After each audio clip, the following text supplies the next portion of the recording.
pero también se requiere una mínima eficacia del Estado y del aparato de la administración pública. Hay, por cierto, factores exógenos a la organización de los gobiernos, pero que influyen y hacen más o menos posible la gobernabilidad de los países. Principalmente me refiero a la existencia de altos grados de pobreza que no permite la incorporación activa de vastos sectores de la sociedad al sistema democrático, a la organización económica y a los beneficios de la modernidad. Por otra parte, me gustaría revertir la pregunta y preguntarnos qué es lo que da orden, qué es lo que da legitimidad a la democracia. No solo gobernabilidad, sino también legitimidad. La legitimidad proviene, por una parte, de la capacidad de los gobiernos de garantizar la libertad, de garantizar el orden dentro de la ley y el Estado de Derecho. Esto significa desarrollar una democracia que garantice la libertad y que no sea simplemente la aplicación mecánica de las reglas de la mayoría. Segundo, el Estado de Derecho significa igualdad ante la ley, con instituciones no solo políticas, sino que también judiciales, morales y culturales que garanticen la libertad y la responsabilidad individual de las personas.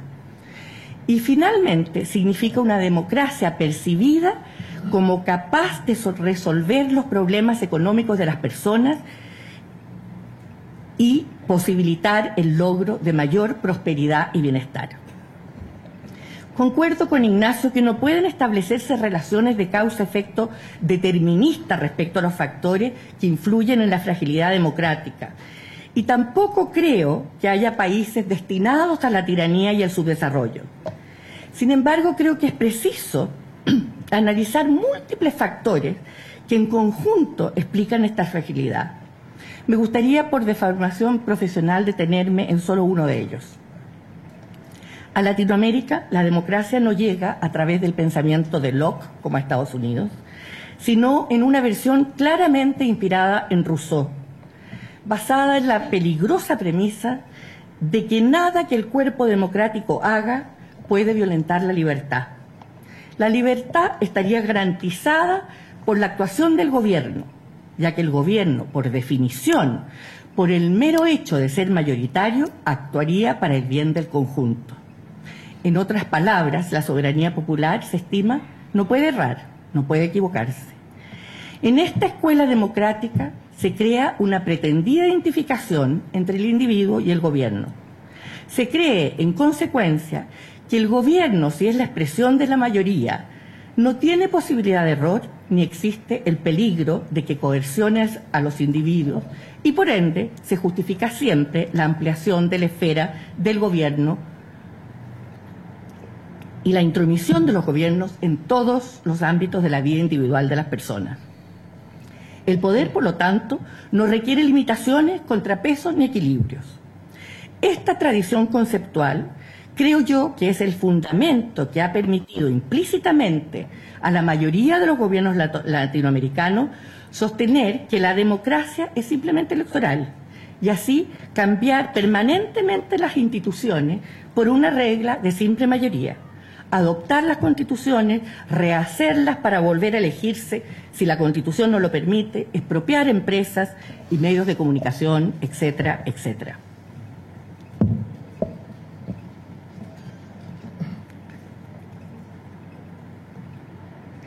Siempre se alaban las consecuencias de, con mucha razón por lo demás, de la política de mantener los equilibrios macroeconómicos para la estabilidad. Perdón, a mí siempre me pasa lo mismo. Sí, pues, es que me falta la que corregir. No se imprimió, no importa. Ah, ya, perdón. Ya. Por eso, por lo que decía, por este concepto rousseauiano de la democracia, ha sido característica la existencia de burocracias nacionales centralizadas con mucho poder, mientras instituciones fundamentales para la libertad, como el Congreso y el Poder Judicial, se mantienen débiles y el poder es ejercido, por lo tanto, en favor de minorías poderosas más que en beneficio de todos. Es lo que Ignacio constata como la profunda debilidad institucional en el continente. No es el caso, porque nosotros tenemos un presidente que nos decía: dejen que las instituciones funcionen. Y funcionan. Ahora bien, si bien desde mi punto de vista el objetivo principal e irrenunciable de la democracia es salvaguardar los derechos de las personas y la igualdad ante la ley, ella por sí misma obviamente no puede garantizar el fin del predominio de las oligarquías. Y por lo tanto, el debate respecto a las mejores formas de lograr ese objetivo indispensable para la verdadera democracia es aún un tema de gran debate. Yo creo que en esto la experiencia chilena sirve de referente muy importante. Ignacio sostiene que no parece haber una coincidencia cronológica entre crecimiento económico y democracia. Pero yo sí creo que los procesos de modernización cambian las estructuras de poder y de jerarquización social, disminuyen la marginalidad propia de la pobreza y además contribuyen a legitimar a los gobiernos democráticos en cuanto son percibidos como eficaces. Lo que yo iba a decir, que siempre se alaban las políticas de equilibrios macroeconómicos por los efectos que tienen sobre la estabilidad política y económica de los países, y con mucha razón, pero no nos hemos detenido suficiente para analizar las profundas consecuencias que estas políticas tienen para la organización social de los países.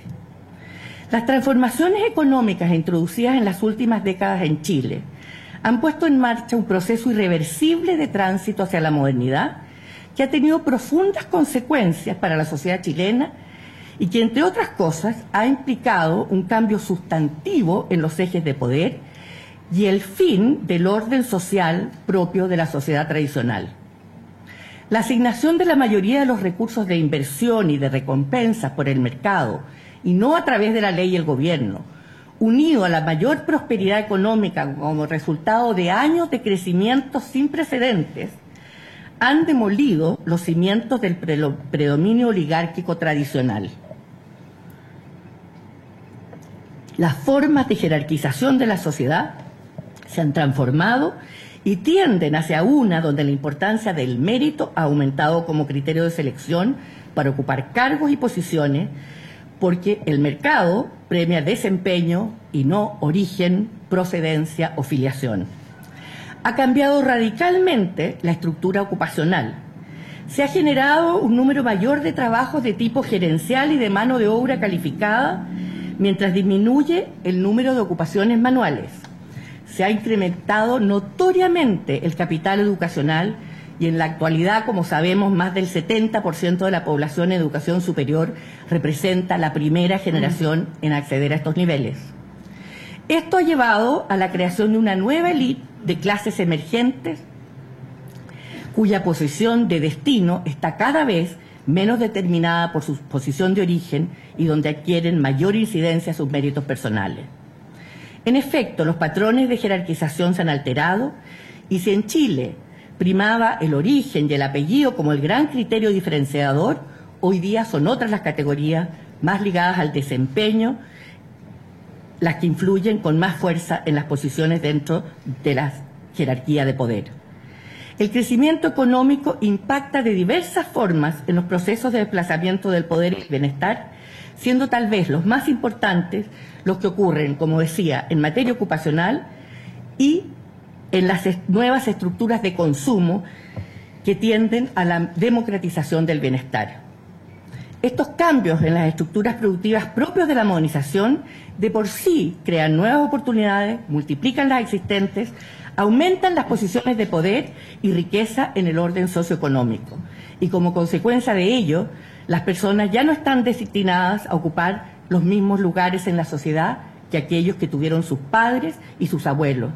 Y en una mayoría significativa de los casos, los hijos superan los niveles económicos y sociales de sus padres. Esto significa que si bien la desigualdad no desaparece, comienza a cambiar su naturaleza desde una propia de la sociedad por adscripción hacia una donde el mérito es crucial, goza de menos deslegitimación moral y estimula mayor movilidad.